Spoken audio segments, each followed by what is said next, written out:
वाञ्छकल्पतरुभ्यश्च कृपा सिन्धुभ्यो च पतितानां पावनेभ्यो वैष्णवेभ्यो नमो नमः। अनंत कोटि वैष्णववृंद की जय, शिला प्रभुपाद की जय। Hare Krishna, dear devotees, do not pronounce one Guru Shri Srila Prabhupada and Guru Maharaj. This is Manidhar Das and I welcome you all to the Srimad Bhagavatam call. Before that, I would like to read a quote by Srila Prabhupada. Fighting with Maya. The temple is a place not for eating and sleeping, but as a base from which we send out our soldiers to fight with Maya. Fight with Maya means to drop thousands and millions of books into the laps of conditioned souls. Just like during the wartime, the bombs are raining from the sky like anything. Jai Srila Prabhupada. May I know who all have joined the call today? Hare Krishna Prabhuji, Madharat Pranam to you. Shri Prabhupada ki jai, Guru Maharaj ki jai. This is Rupidi Padma Devi Dasi from Orlando, Florida. And I think Mataji was asking me, our speaker today, Jayasri Mataji, that she's not able to log in. But I see Mataji there. Mataji, are you there? Yeah, I'm here, but I keep hearing this like karmi music. I can hear you, but I keep hearing this karmi music. Oh, yeah. That's what Mataji was saying. So I don't know, Manidhar Prabhu, why is that happening with Mataji? I am not hearing anything, Mataji. So is it Also, I something near? yeah. Prabhuji, we can't see Mataji's, only speaker is visible. We can't see normal like others. We can see the video and the speaker, that sign. But with Mataji, we only seeing one thing. I don't know why that is happening. So that might be possible because the device where she has logged in from, the camera functionality is disabled on that device. That might be the reason. Well, maybe I should just log out and try again. Are you joining through the phone or you are joining through a computer? I'm on my computer, but all I can hear is this music and you guys in the background. Okay. Does that computer have a like a camera? Yeah, it says Zoom is unable to detect a camera. I don't have my webcam. Maybe that's the right. problem. Yeah, that is why you don't have webcam. So, is there any music being played in your another window or somewhere? You know. Well, I actually I logged in through the old setting. Maybe the Yeah. music is from that. I logged in from that what is it, FCC that we used to log in through? No, we don't use the FCC. I know, but that's where I logged in to begin with. And that's where I heard the music to begin with. Okay, well let me try something close. else. You can restart your computer, or maybe you can close all the windows and then start the Zoom again. Like close everything on your computer. Yeah, okay. I'll be back in a minute. Okay. Thank you, Bobby.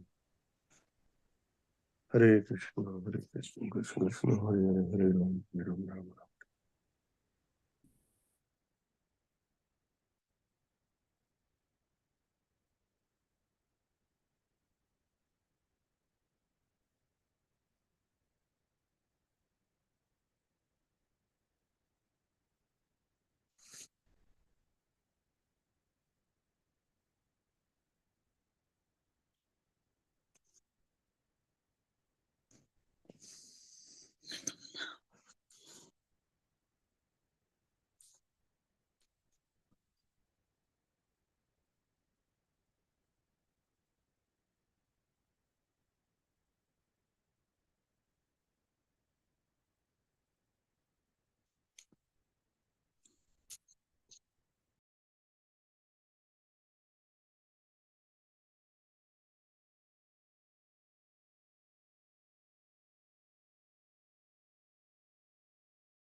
Can you hear me?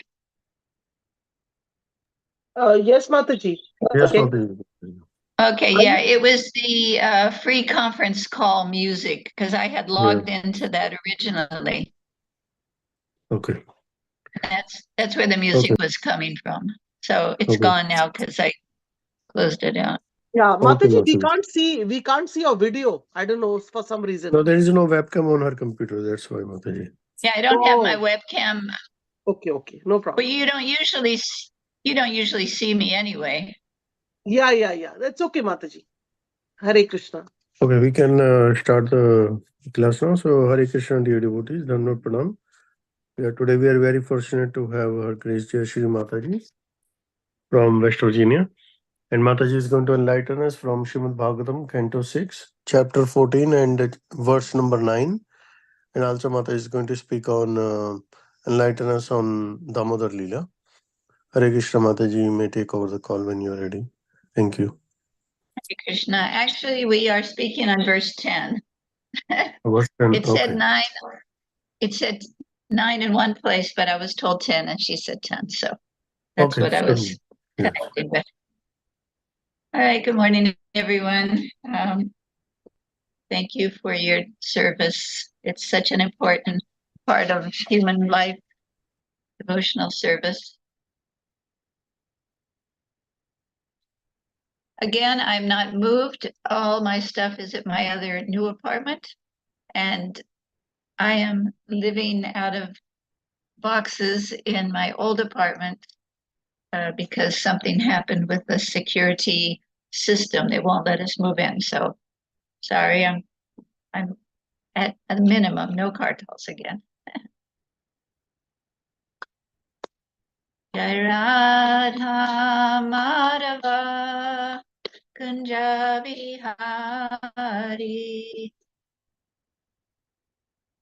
Gopi Janavallabha Giridharadhari Yasaranandana Brajajana Ranjana Jamuna Tira Pachari Jai Radha Madhava Bihari Hare Krishna Krishna Krishna Hare Hare Hare Rama Rama Rama Hare Hare Hare Krishna Krishna Krishna Hare Hare Hare Rama Rama Rama Hare Hare Nitai Gaur Hari Bol Hari Bol Nitai Gaur Hari Bol Jaya Prabhupada Jaya Prabhupada Jaya Prabhupada Srila Prabhupada Jayom Vishnupad Paramahansa Parvajakacharya Astratera Satis Divine Grace A.C. Bhaktivedanta Swami Srila Prabhupada Ki Jai. Jayom Vishnupad Paramahansa Parvajakacharya Astratera Satis Divine Grace Srila Bhaktisiddhanta Saraswati Thakur Srila Prabhupada Ki Jai. Ananti Kort Vaishnava Ki Jai Namacharya Srila Haridas Thakur Ki Jai. Prem Sri Kaho Sri Krishna Chaitanya Prabhu Nityananda Sri Advaita Gadadhar Shivasati Gaur Bhakta Vrindam Ki Jai Shri Radha Krishna Gopinath Shamakunda Radha Kunda Giri Govardhan Ki Jai Shri Vrindavan Dham Ki Jai Navadvip Dham Ki Jai Ganga Maya Ki Jai Jamuna Maya Ki Jai Bhakti Devi Ki Jai Srimati Tulsi Devi Ki Jai Samaveda Bhakta Vrinda Ki Jai. All glories to the assembled devotees, all glories to the assembled devotees, all glories to the assembled devotees. All glories to Sri Guru and Sri Gauranga. All glories to Sri Guru. Om Namo Bhagavate Vasudevaya. Om Namo Bhagavate Vasudevaya. Om Namo Bhagavate Vasudevaya. Before we start, can I ask everyone to mute, because sometimes the background sound is quite disturbing. 1 second, I better close my windows. Too much sunshine in my eyes. Okay. So we are reading from the beautiful Srimad Bhagvatam, Canto 6, Chapter 14, text number 10. My Sanskrit scholar, please.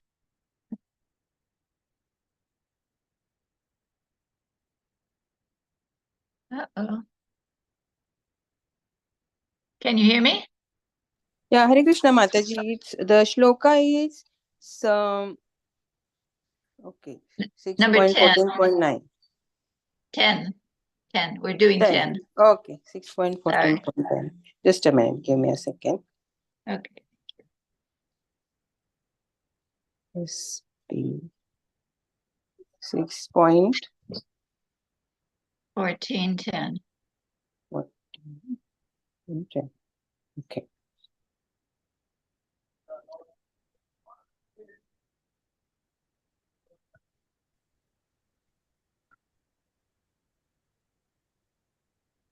Okay, here you go.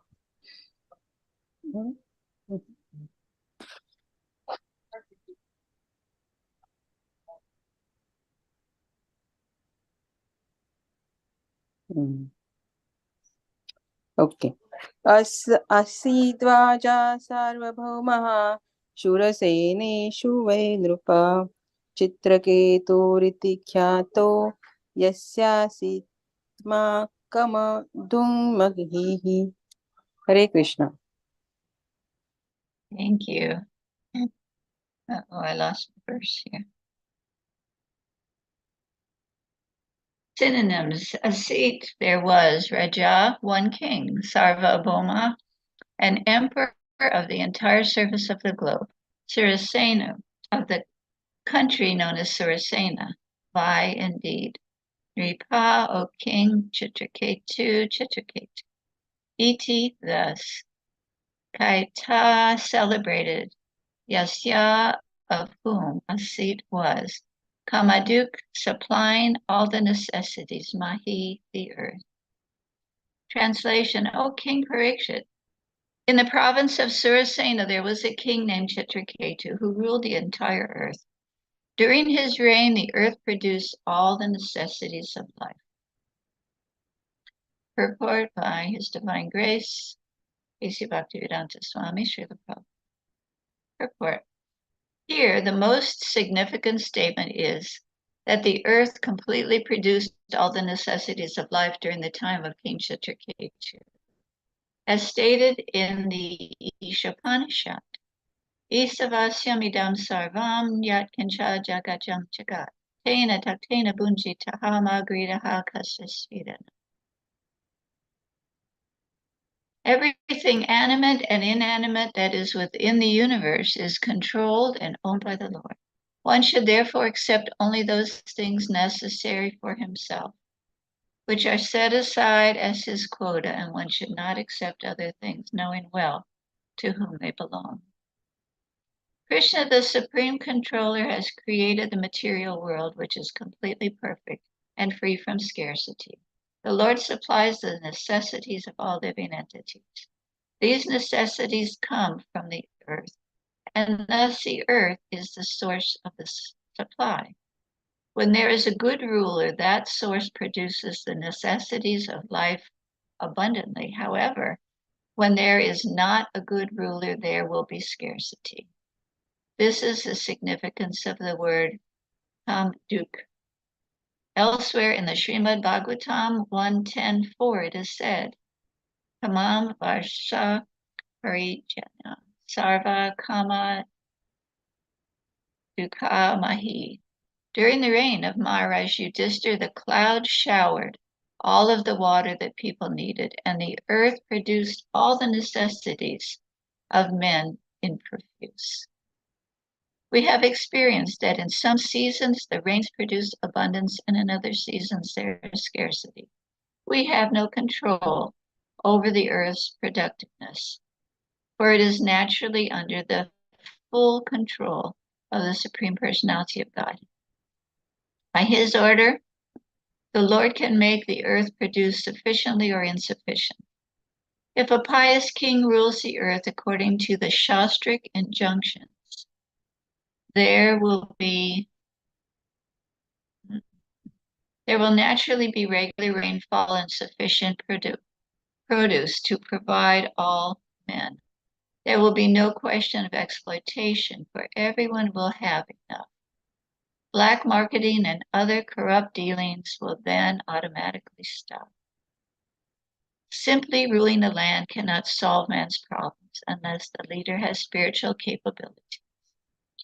He must be like Maharaj Yudhishthira, Maharaj Parikshit, Lord Ramachandra.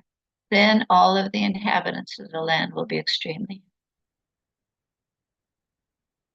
Om Agana Timirandasya Gananjana Salaka Chaksurun Militam Yena Tasmai Shri Gurve Nama Om Vishnu Padaya Krishnapasaya Bhutale Srimad Bhaktivedanta Swaminiti Namani Namaste Saraswati.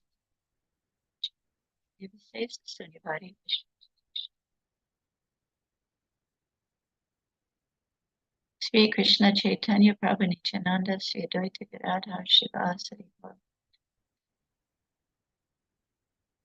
We're born in the darkness of ignorance, but our spiritual master is kindly opening our eyes with the torchlight of knowledge. So we offer our respectful obeisances unto the lotus feet of such spiritual masters. So, very simple verse, but very profound at the same time. And we're hearing the history of who Vritasura is. And we see that King Chitraketu was a very pious and great leader. But due to the situation and a curse and Krishna's ultimate desire for pastimes, he became a great devotee demon and had to fight with Indra and taught so many lessons in that pastime.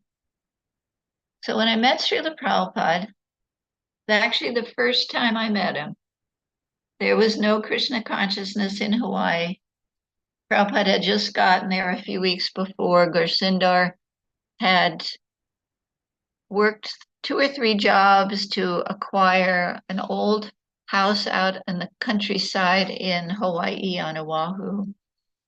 And by Krishna's kind arrangement, I went there and nobody was there but Srila Prabhupada.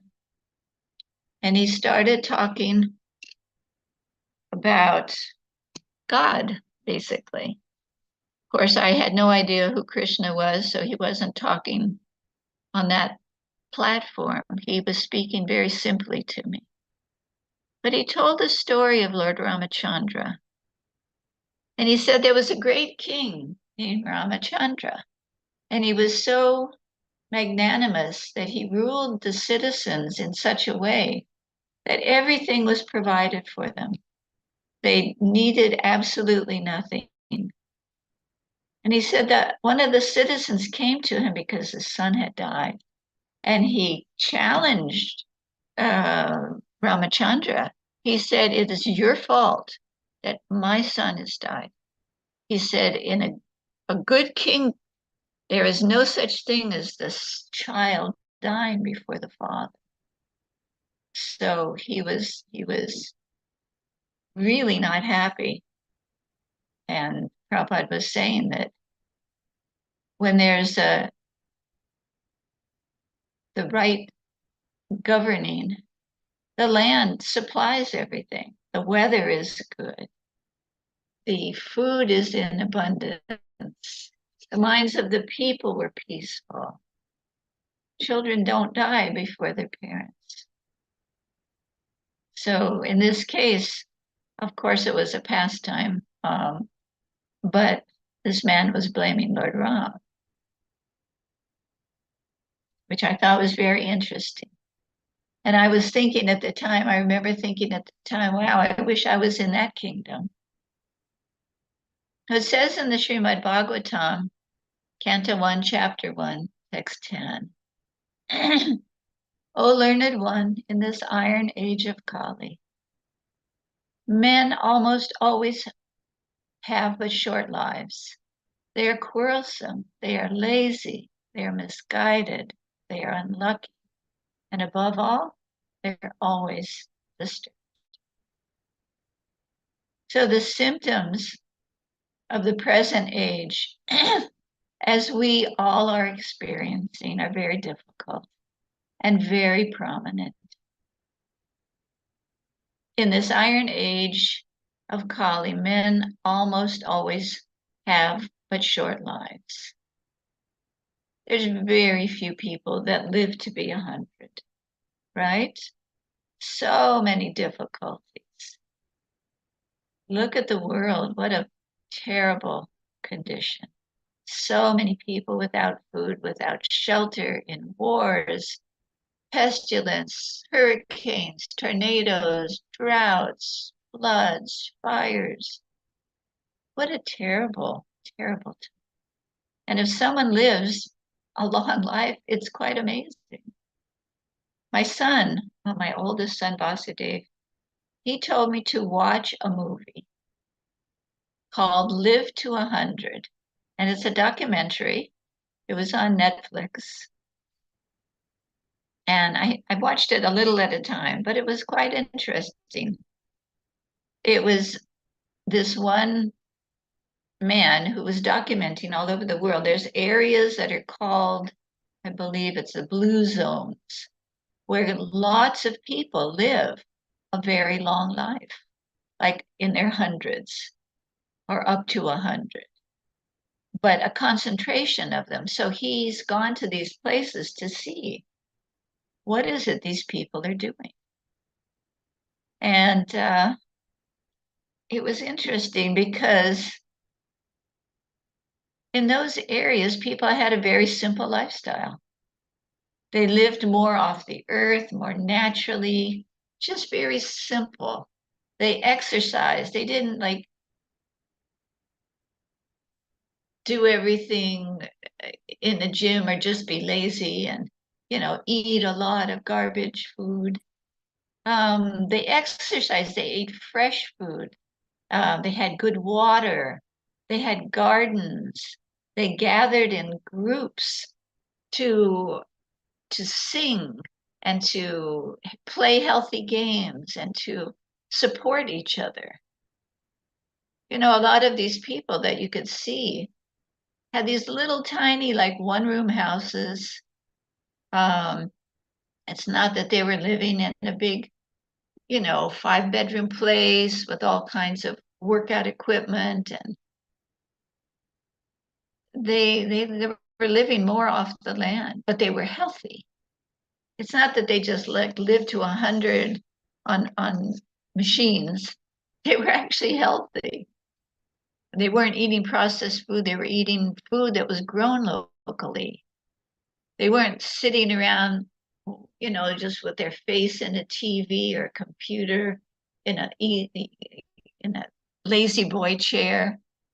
They were walking and they were exercising and they were gardening. They were sitting on the floor and getting up and down. And, it was like the natural, like Prabhupada lived.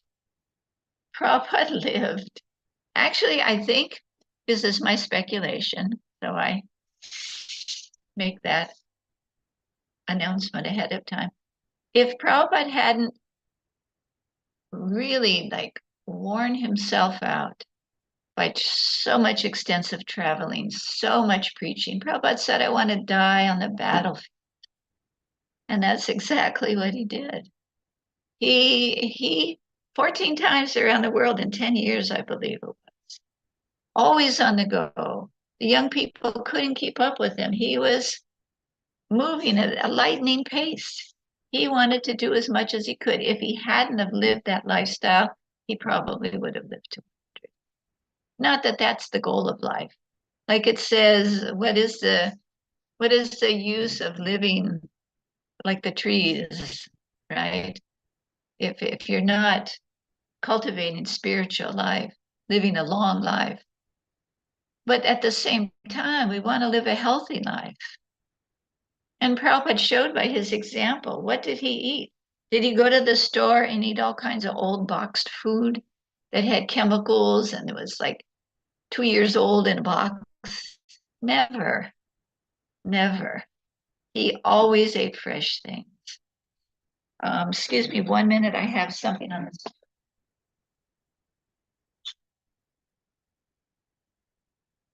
I remember listening to a class, Krishna Kshetra, no, it was one of the ministers, deity ministers. He was giving a class and he was saying not to use powdered spices. And I thought, where did that come from? He said, Prabhupada never ate powdered spices. I said, wait a minute. I mean, I didn't say that. I went after class and I asked Malati. I said, he said Prabhupada didn't use like masalas and stuff. She said, it's true. He would only eat spices that were fresh ground. Of course, you fresh grind a masala, but he didn't buy all. He said, the devotee, the minister said, because all these powdered spices, we don't know what they're cut with, especially, he mentioned especially from India, but all these combinations, a lot of them are cut with sometimes even sawdust, I've heard. So, and Malati said that Prabhupada also, when at all possible, would not take oil unless it was freshly ground. He had his little, 4 or 5 tier cooker. Simple living. He walked every day. And Prabhupada wasn't, of course, gardening, but he wanted us to garden. He wanted us to live as close to self-sufficiency as possible, especially projects like New Vrindavan. And we're working towards that. We're definitely working towards that. Many of us have our own gardens, but we have these high tunnels that produce not year-round, but almost year-round fresh vegetables that they pick and bring to our door. These are the activities where one is going to live a longer, healthy life. I heard Prabhupada wouldn't drink out of a plastic bottle either. Totally logical. Totally logical. Running water. If we can get running water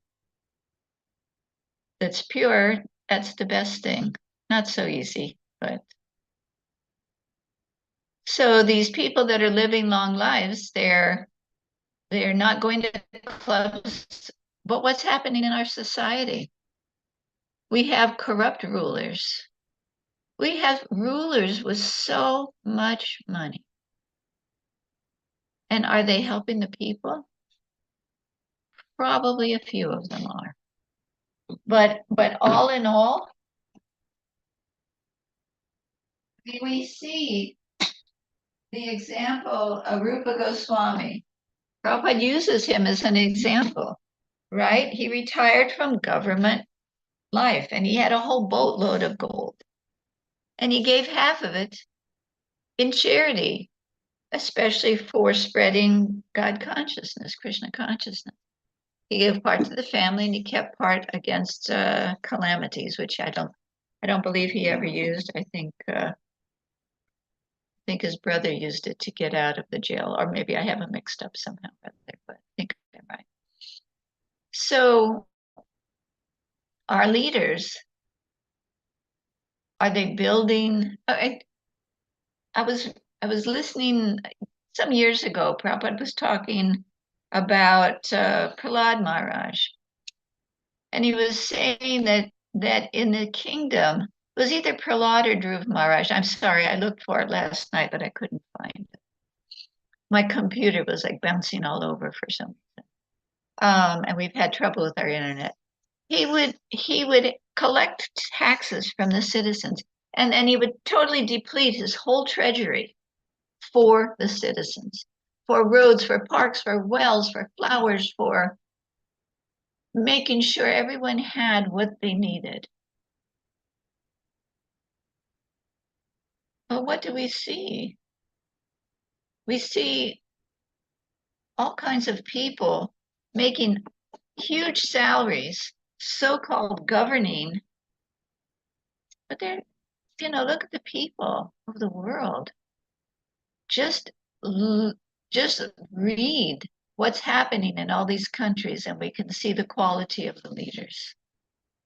And if there is a good leader, he's in the minority, and how much power could he possibly have over all these other powerful,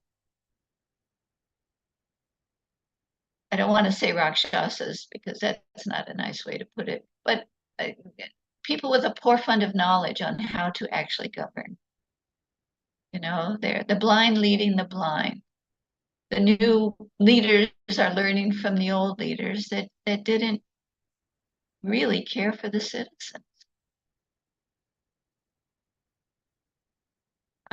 In the Bhagavad Gita, in the 18th chapter, so this is the warning of Rishabdev, that this human life is not meant for this purpose, like hogs and dogs. Then what is it, Tapo? That is stated here also. One who has not undergone austerities and penances according to the Vedic system, what he can understand. So when people are raised in a society where there's no higher education taught in the schools, they're just getting tainted history, learning how to do math that most of them will never use. So many things. There's so many other subjects. If people learned gardening, teach people how to grow their own food in school. Why not? Teach people how to sing and do arts, different arts that will enliven the society. Teach people to sew, to cook healthy food, how to preserve food, how to do cold storage, how to live. You learn how to do algebra and calculus, and do you ever use it? No, unless you're in a cert field. And then those people should learn it. You're going to be a doctor, you have to learn certain things. But it's just a wayward system, right? So how can the leaders be trained in anything higher? It's a precarious time, unfortunately. It says that the Sankirtan movement is the prime benediction for humanity at large, and it spreads the rays of the benediction. It is the life of all transcendental knowledge. So we're fortunate we've come across the Sankirtan movement, right? We're so fortunate. We have a higher taste. Can you imagine if we didn't know there was more to life and how the world actually works, that by taking care of the planet, taking care of the animals, caring about the people, living a simple, productive, healthy, pure life, dedicated to God consciousness, however you do it, whether you're a Christian, a Muslim, a Hindu, a Jain. Of course, Buddhists are atheistic, but at the same time, they're following Buddha, who's an incarnation. So there's something there for sure. That's what human life is meant for. Prabhupada talks about the hogs, the dogs, the camels, the asses, simply living like an animal. Sex with anybody, anywhere, eating anything, anywhere, doesn't matter.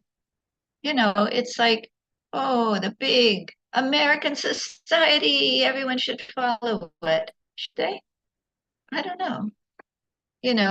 Not the way it is. Some things, there's a way to make money. There's a way to take care of ourselves. We're lucky in America. We don't have war. America's glorious in so many ways. It's not to find fault with America. But the example of America should be higher than, the whole world needs necessities of life. It's a whole world. It's a big place. So we've got the human form of life. We've got the Sankirtan movement. Prabhupada said, make the best use of a bad bargain. So we are doing our best to move forward on the path back to God. So text 16, who is there desiring, this is first canto, first chapter. Who is there desiring deliverance from the vices of this age of quarrel, who is not willing to hear the virtuous glories of the Lord? Right? The sages of Naimisharanya, they gathered together knowing well that this age would be so difficult and people would get so degraded. But here's Krishna coming to the rescue. Lord Chaitanya, Srila Prabhupada, the great souls in this movement, coming in the middle of this terrible age of degradation, giving people the Sankirtan movement. Please chant God's name. Please take to your spiritual life, helping people, waking them up, reminding them that this human form of life is saving them from being victimized. In the Bhagvatam, there's a verse that says the youth of this age are victimized by the age. So we try and give our kids a good foundation. And no matter where they wander to, they have that foundation. They will come back, or they will continue in their next life and be given another opportunity.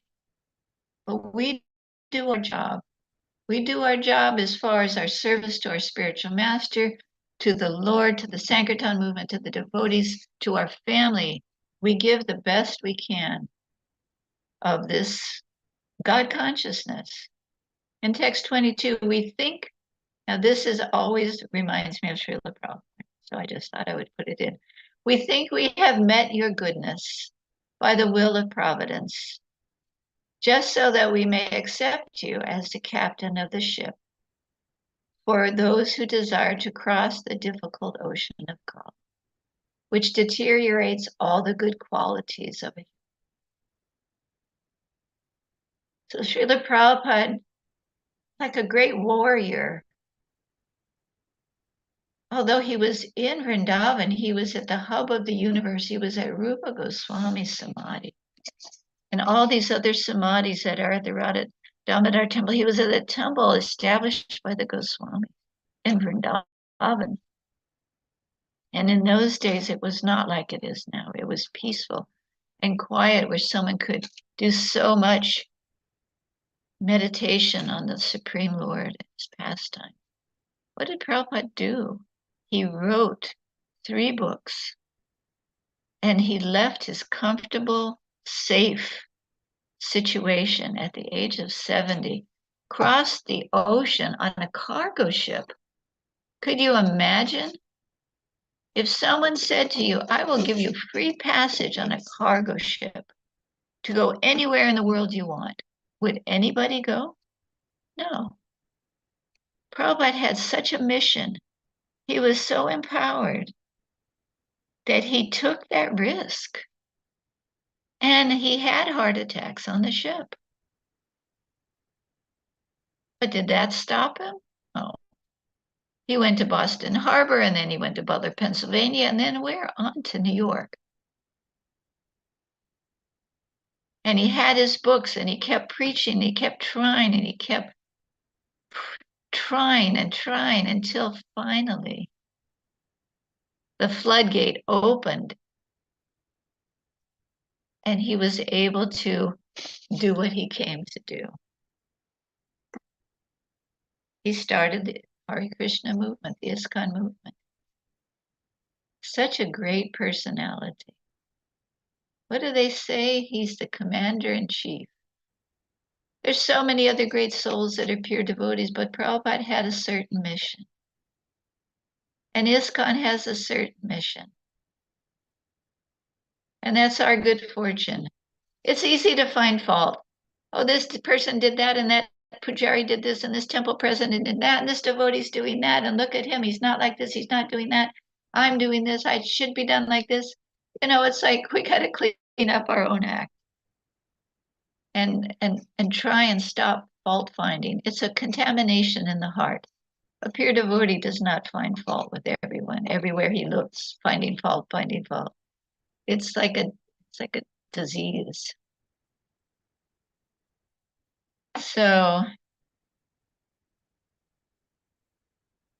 and I'm sorry, I can't. Oh, I see. This is from the purport, I think. Krishna, the Supreme Controller, has created the material world, which is completely perfect and free from scarcity. The Lord supplies the necessities of all living entities. These necessities come from the earth, and thus the earth is the source of supply. When there is a good ruler, that source produces the necessities of life abundantly. However, when there is not a good ruler, there will be scarcity. So I think about this sometimes when I'm flying. I fly to California for the winter or go to Florida, but when I fly to California, I look down and I see hundreds and hundreds of miles of empty land. Just state after state of empty land.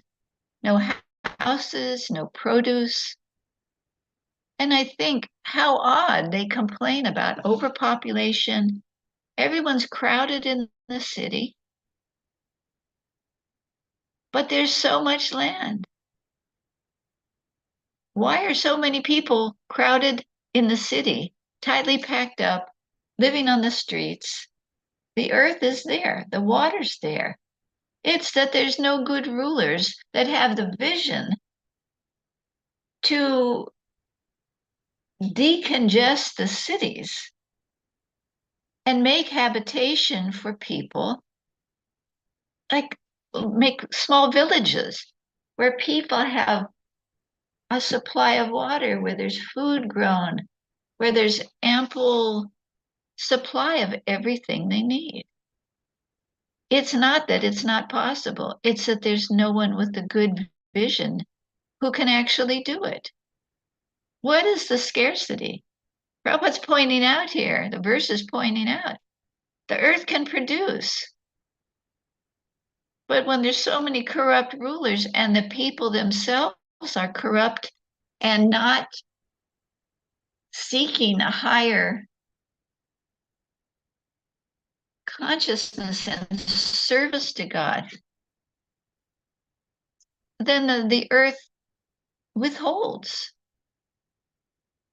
If we have a son who's a cheater, a liar, a womanizer, so many bad habits, if we're a rich father or mother, are we going to give that child an abundance? I mean, maybe some would, but not anyone who's in good consciousness. You support those that are doing good for the planet, good for the world, good for the people, good for the animals, good for the trees and the plants. So the Lord has got his own way. And from what we hear, even in the Bible, at the end of this age, it's a horrible mess, worse than now. Right? So things are being withheld and withheld because of the consciousness of people. There's no good rulers. There's no intelligence or vision, no care for the people. Why are there people living on the streets? Why? There is absolutely no good reason. It's not that all these people are crazy and druggies. It's that, I'll tell you, let's see. when I was in Los Angeles a number of years ago, I was looking for helping my son find a place to live.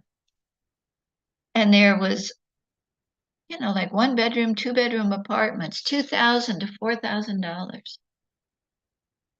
And it's not that you rent from a person. You don't have a landlord in LA. All these small apartment buildings, complexes, you have a what do they call it? A company, a leasing company. So the people are not going to a person that they can have a relationship with who's their landlord. They're going to a leasing company. And what does the leasing company want? They want you to fill out a big form, and you have to have you have to prove from your bank account, your bank statement, you have 3 times the amount of the rent every month. If your rent is $2,000, which is on the cheap side, you have to show that you have $6,000 a month income. Now, I've lived in New Vrindavan a long time. Nobody here has $3,000 a month income. And I'm sure not too many people in West Virginia have that kind of income. If your rent is $4,000 a month, which is common, you have to have $12,000 a month to pay to get a place to live. Why are there people on the street? Because it's been made impossible. So what did I do? I asked. I think I asked a landlord or real estate company, why are the rents so high? And what was the reason? Because Apple will be moving into the area of Los Angeles. So we know we can get more money from those people. So we've all raised the rent to get those people. Okay, so what happens to all the people that are from there? Oh, well, they're living on the streets. They're in tents. Hundreds and hundreds and hundreds of people living on the street in tents. This is ridiculous. It's just lack of good management. Cheaters and the cheated. It's sinful. Okay, so what happens? You have all these restaurants. I'm just using LA as an example. You have all these restaurants, hundreds and hundreds of restaurants, hundreds of grocery stores. According to the government, they cannot give the food away at the end of the day. It's illegal. They can't just open their doors and feed all the people on the street with the extra food. The grocery stores cannot give all their outdated, one-day outdated, from a Best Buy date, not an expiration date. Does that make any sense? Is that good government? No, they throw it out. People are going hungry. It's like you can see it's not that we don't have, it's that the way the laws are and the government it's poorly done, just poorly done. False inflation, raising of prices, causing so many disturbance. It's just like the verse says, it's due to a poor management.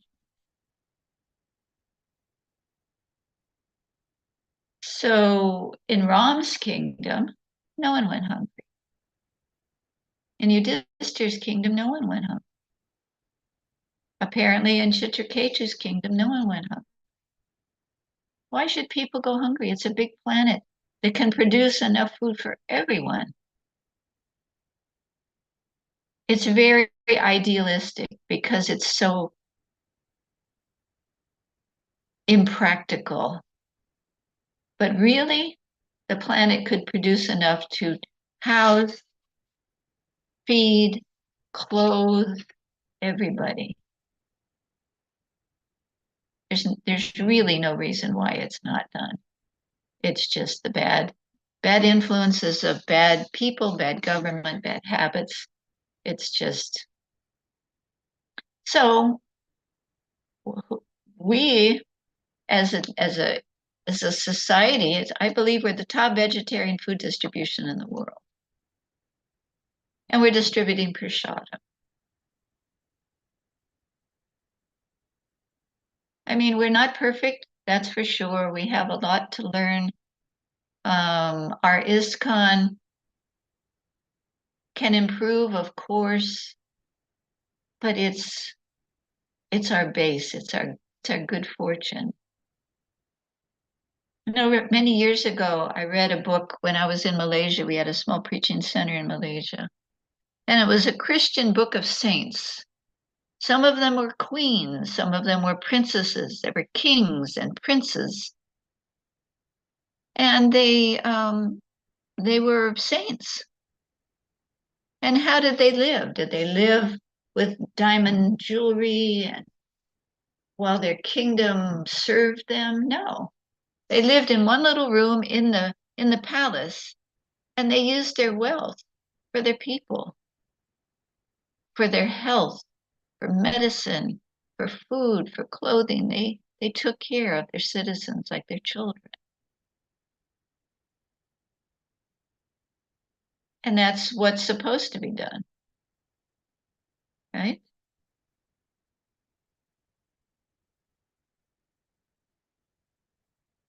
Srimad Bhagvatam 11:23-24. One who fails to distribute his wealth to the proper shareholders, the demigods, sages, forefathers, and ordinary living entities, as well as his immediate relatives, in-laws, and own self, is maintaining his wealth simply like a yaksha and will fall down. Right? I mean, people think that they're doing good if they give $1 to the Salvation Army when the guy's out there in the cold ringing the bell. You know, it's not that people don't have money here. It's that they don't have a heart. We don't have a heart to care about others. And that's what Prabhupada had. What happened in Mayapur when the children were eating out of the garbage, fighting with the dogs? You make sure that within so many miles of this complex, no one goes hungry. Prabhupada's first thing was not charity and mundane charity, but at the same time, it's part of our life. We can feed the widows in Vrindavan through I think it's the Radharani,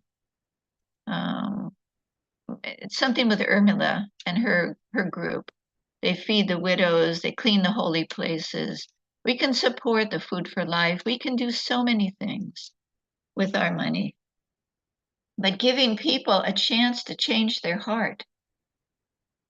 I mean, when I was 17, I probably wouldn't have given anything to anybody either, because my heart was so tight and hard and selfish. I remember stepping on bugs when I was a kid. I mean, it's like you had no consciousness. This movement is magical. It changes the heart of the living entities that are fortunate enough to come in contact with it. We're so fortunate. So the verse is a wonderful verse. It inspires so much in us. And it gives us an opportunity to pick up our enthusiasm for becoming Krishna conscious, to change our heart, to love the Lord, to love the living entities, to help this planet change. We're here. This is our home. If we have to take birth again, we don't know where we're going. We might be back here. And hopefully in ISKCON being helpful. But we want to change our hearts. So we do our best to chant and to serve and follow the instructions and guidelines of the great souls. So we're going to move on a little bit. It is 8:15. So Malati posted something about Kartik.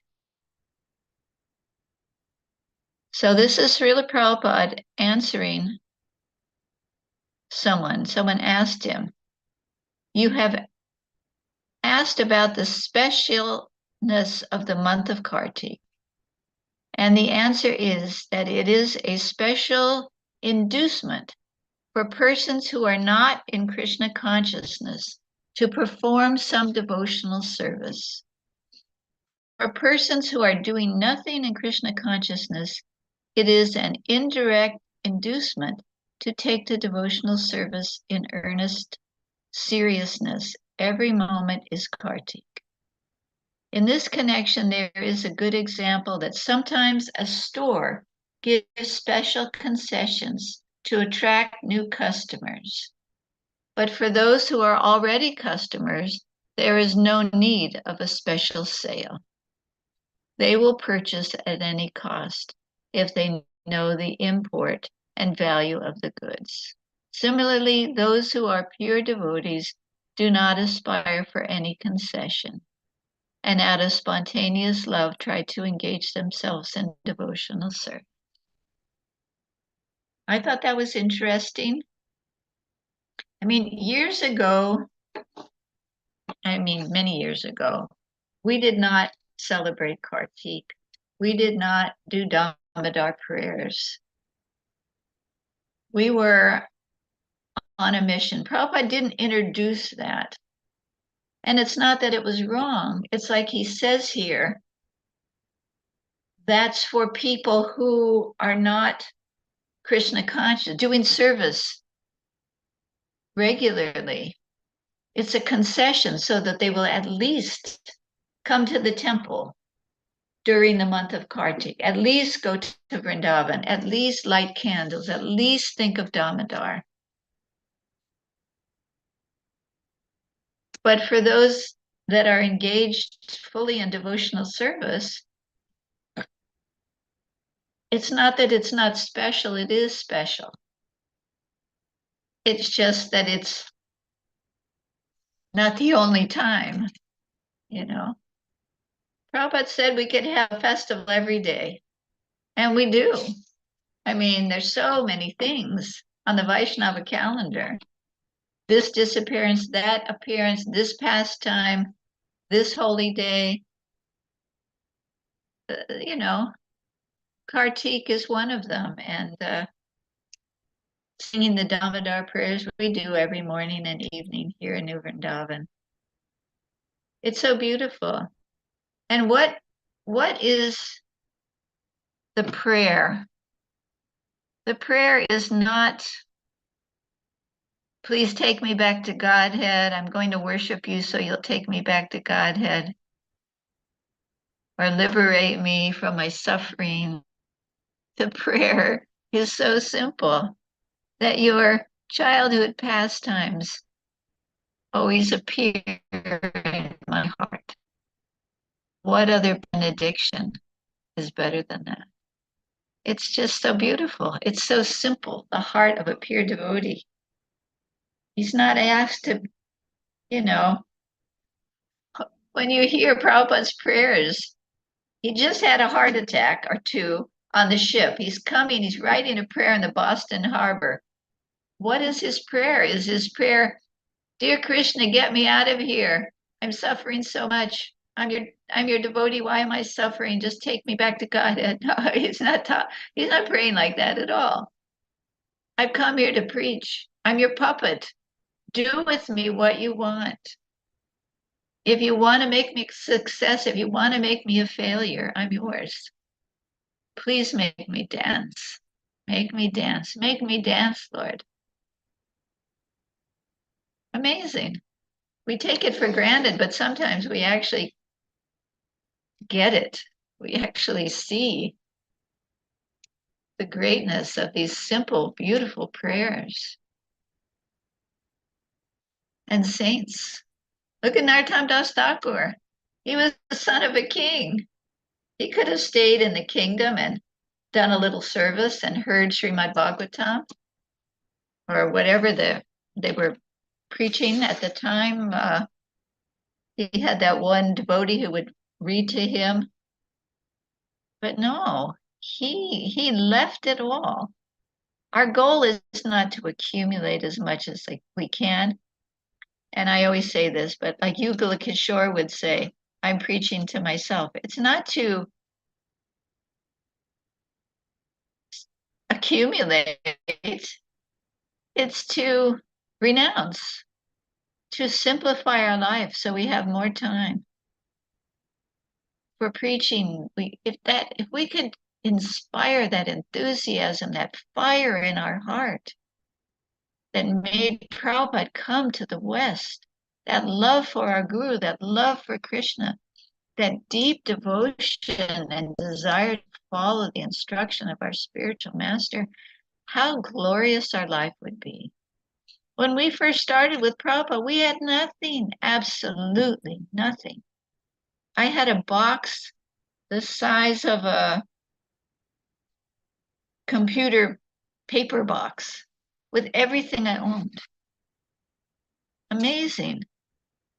And I came from a family, I mean, we weren't wealthy, but we had a beautiful house overlooking the ocean in Hawaii. We had a new Cadillac every year, a sports car.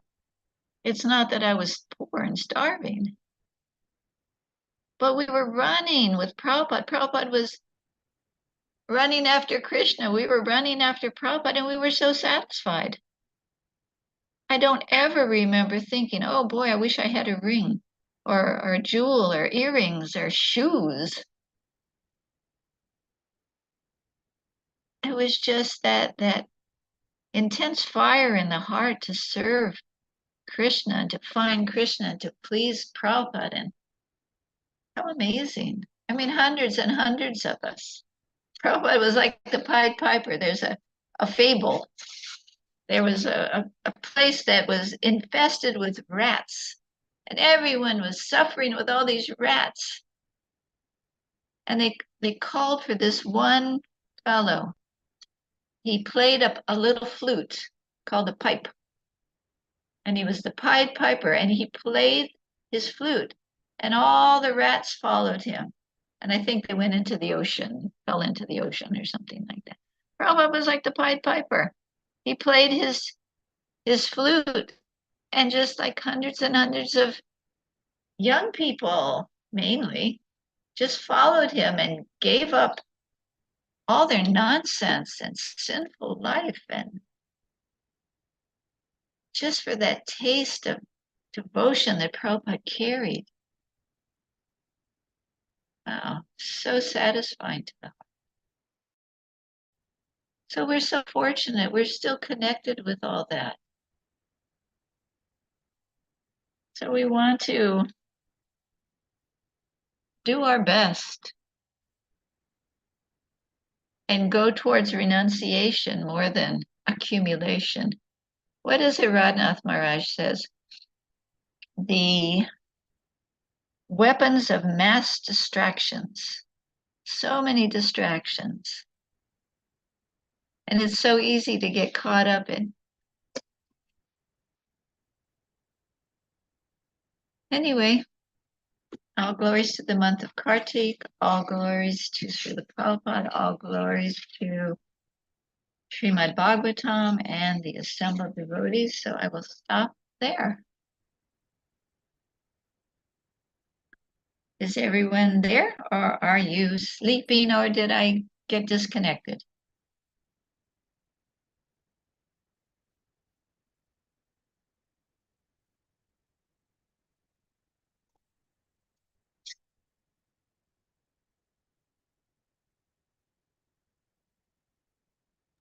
Hare Krishna? Hare Krishna Mataji, Dana Pranam. All grace to Sri Oh, Prabhupada. okay. I thought I lost you all. It was such a nice class, your association, unity in words, and of course your oceanic amount of transcendental security by serving Srila Prabhupada and Mahaprabhu's mission to give Krishna to so many people in so many ways in so many places, brings us, makes our mornings so perfect and blissful, sublime. Thank you for your kind association and giving us your valuable time. So nicely you have spoken on all the subject matter about the purpose of life is not to accumulate wealth and na dhanam na janam na sundarim kavitam va jagadisha kamayamo janmani janmani. That verse comes to my mind. So it's so apt. I mean, Raghunath Das Goswami's example you put, it's so and our Acharya lines are so replete with so much of wealth and so much of I mean such wonderful examples. So we more and more we I think and hear about them, the more we get inspiration. Of course, the scriptures are always telling the same about the Kartik that say, yeah, it's right that sale is only for the new customers to attract new customers, and for the already entrenched bhaktas or the devotees, it is all the same that to make to please Krishna all the time. Savai pumsa paradharma yato bhakti adhaksaje so their hearts are always and they get pleasure in the heart by serving Krishna. So Kartik or no Kartik doesn't matter to them. It's so nice. And of course the corrupt rulers is why we are in such a in the middle of such a demonic society. And by the mercy of Sri Prabhupada and Mahaprabhu's mission is spreading in a great way.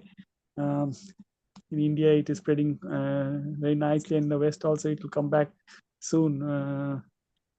Come back. I mean, it was already spreading, and now it will come back again.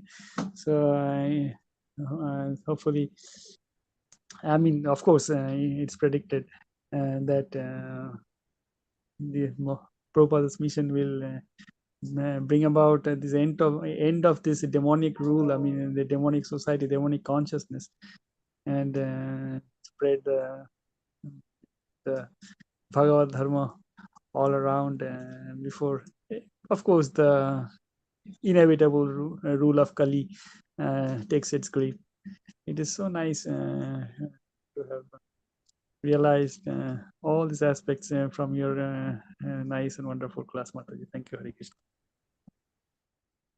You know, you have someone like Radhanath Maharaj who followed a calling in his heart and lived very austerely and still lives very austerely. But, you know, this simple American and all of his travels, and look at where Krishna has opened doors for him. He's preaching to many top like CEOs and political places and, you know, top people in the world. Lots of top people. There's no bar for anybody to be able to do that kind of thing. You read Indradumna Swami's diaries, and he connects with a lot of people, you know. Prabhupada connected with a lot of people. Of course, Prabhupada started at such an elderly age, but, you know, with all the great souls in our movement, there's so much that can be done, so many knowledgeable. I mean, I'm embarrassed by my lack of scholarly ability. And anyway, there's so many great people in our movement that can do so much that we can hopefully see a change in the world. You know, it's like the vegetarianism. When Prabhupada first came, there was no such thing as vegetarianism. Maybe, you know, one person in a town, or 2 people in a town would be a vegetarian. Nobody was a vegetarian. 2 people in a town or 2 people in a town would be a vegetarian. 2 people in a town would be a vegetarian. 2 people in a town or 2 people in a town would be a vegetarian. Nobody was a vegetarian. 2 people in a town or 2 people in a town would be a vegetarian. Nobody was a vegetarian. And now with the propagation of all these books and preaching, and the times have changed, and I get amazed. There's all these movements. There's PETA, there's vegan outreach, and they're not, but they have that understanding, and a lot of it's from the preaching that has gone on. It changes the course of the society. A lot of people are vegetarian or vegan. They don't want to hurt the bees. They don't want to have the silkworms killed, because it's true. Prabhupada said this is a killing society. Killing the trees, killing the animals, just growing all these plants and just killing them for food and then throwing out a lot of the food. It's like, what is the motive here? Our preaching, no matter what level we're on, can have an impact on so many people, and who knows what those people will be able to do. So yeah, we just need to go on our march toward the personality of Godhead and bring as many people along as we can.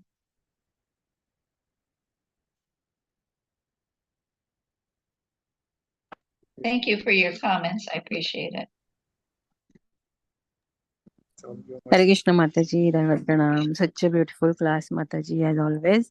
And I would like to share that I am here in New Vrindavan and since Friday, and I'm getting Mataji's beautiful association every day. So thank you so much. And today we got to hear you again. So thank you so much for this nectarine class and your lovely association. Thank you. You and your husband are the preachers. You do so much. I'm just like a frog. I used to do more, but I'm. Yes, Mataji. But still, at this age also, you are preaching, giving class to us. So it's so inspiring. And this time we have got our Marathi community families, 5 families were there Wow. to New Vrindavan, first times, and they just love it, the place and the positive energy and Nice. the ghee lamp offering, everything they love it, Mataji. And they decided that they will come next in summer with the big group, like all community picnic. Uh-huh. Yeah. Good. Because they're inspired. Yes, Mataji. Here, because of everything here, Prabhupada made it so beautiful and so positive energy. And Palace of Gold also devotees devoted Yes. for that. Yeah, so everything they love it. It's the hard work of the devotees. Yes, Mataji. Thank you so much. You are one of the part of those devotees also. Hare Krishna. Thank you. I'm fortunate.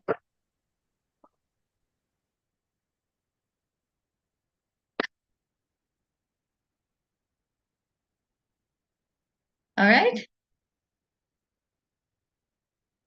Hare Krishna Mataji, Mandarat Pranam to you, Shri Prabhupada ki jai, Guru Maharaj ki jai. Thank you so much for your association. And very fortunate, Shamarasika Mataji is able to see you and meet all the devotees there.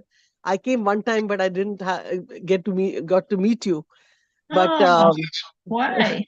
Long time back I came. I didn't know you that time. Oh, okay. Well, next time you come. Yeah, definitely. I'll meet you next time I come. Yeah. Definitely. And but wonderful Mataji, class. Hare Krishna, Mataji. Sorry to disturb you.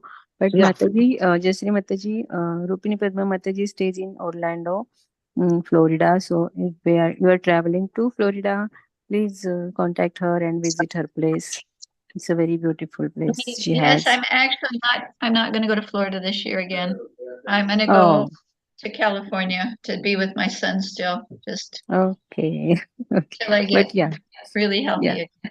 Yes, Whenever Mataji, whenever you come to Florida, we are here, Although we have temple program only on Sunday, but otherwise also we have, like, we don't have a temple program only on Sunday, but otherwise, more than welcome, Mataji. Let me know if you're coming and visiting Florida. So, and also, when I come, I stay in Alachua. We have a little house in Alachua. Oh, that's nice. So, Mataji, whenever you're coming there, let me know. I'll come there to meet you. I'm just 2 hours away. That's no distance at all. Oh, that would be great. Yeah, because my elder daughter is also there. So at Krishna House, Gainesville. So she is? Yeah. Nice. She stays there. So I generally Oh. keep going there. I mean, recently I visited, it was her birthday, and something or the other, some occasion we keep on finding some excuse to go there to be with all the devotees there, and it's very nice. And they are so, when Prabhupada said that, I will be happy if in how you communicate and, you cooperate with each other. So I see that cooperation thing so nicely among devotees in Gainesville, Krishna House, and even Alachua. They all like together. And when they have Harinam on Friday, all the devotees from Alachua also come, to participate with the students and other, like Krishna lunch. No, I used to go. I used to go every Friday night. Okay, nice. So, yes, Mataji, and thank you so much for the wonderful class. And, recently I had heard that, sometimes, at least we are aware of it being an Indian body, like, poor people in India, sometimes in villages, staying in huts, construction workers, they would, sometimes sit on the side and, they didn't have a bathroom to go for potty and stuff like that, right? So they would just sit. So I heard recently, it was so depressing news that in America, in San Francisco, there is so much of homelessness that people are actually afraid to park their car because people are they don't have any place to stay, and then the shortage of food, and they are on the streets. People are like pooping and all. Is it true? Probably. I mean, how if you have a street and you have 20 people in tents living on the side of the road, that's what you see in LA, where are they showering? Where are they passing urine and stool? Where, it's not that the government doesn't have, they could provide those portable showers and, I mean, some of the churches open their doors and feed them or let them stay. It's not nice. It's a problem. Yes. It's amazing. I was shocked to hear, It's because not that there's not enough, like, Mataji, we have seen this. Yeah, go ahead, Mataji. Sorry. No, I just say that, but it's not that there's not enough money in America to help them. So similar situation everywhere.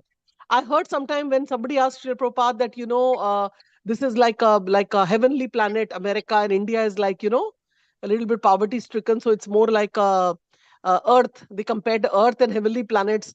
But then Prabhupada very directly said that, no, that's okay.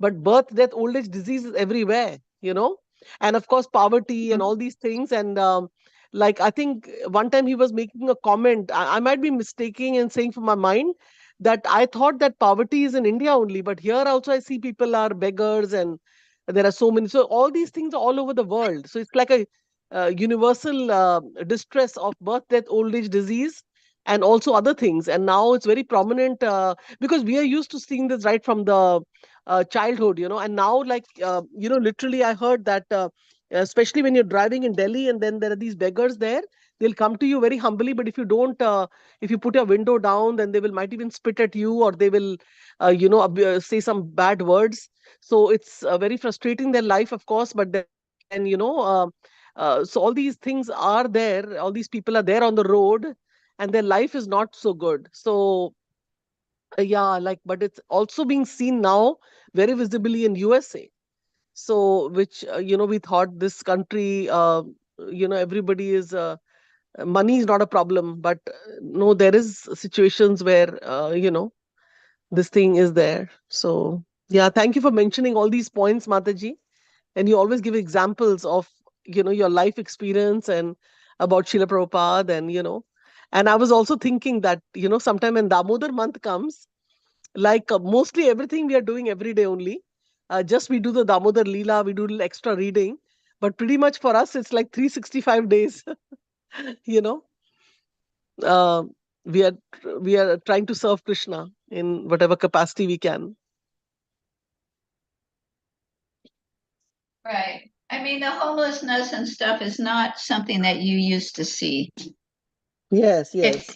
I never saw people living in tents in LA, downtown LA, in Hawaii. Mm. It's become a prominent thing. You know, Yes. it's anyway, So, it's not so that it's there's more. not money. I think it's more in like you mentioned, right? The rents they raise the rent because you know the Apple is coming. So, like for example, we'll see more of this prominent in expensive areas like New York, California, because California the gas itself is $6 plus. You know, compared to here, we are $3. You know, sometime under in California, in you know, in Florida, but the gas is $6 there, and things are really, really very expensive. So then, you know, accordingly, people they don't know they, you know, they become homeless. So because some of them cannot work, and so many, you know, like bad situations are there. So yeah, it's all Kali Yuga. We are facing all this, but we are really fortunate that somehow we are. You know, and I'm going to see the movie also your son mentioned, Mataji, about Yeah, the lit. Yeah, live to it's a 100, I think documentary. it's called. Yeah. Yeah, yeah. I just noted it down, so I said I'm going to also see that movie. You know, because sometimes Mataji we feel that you know we leave everything here. I'm also living in a city of Orlando, and just go to a farm. You know, sell the home, go to the farm, stay in a place, do your own. You know, everything the farm will provide. So if we need clothes and all, of course, we cannot weave our clothes. So we can come to the city, buy some clothes and all simple saris or suits or whatever, you know, and just lead a simple life. So many times it comes to my mind.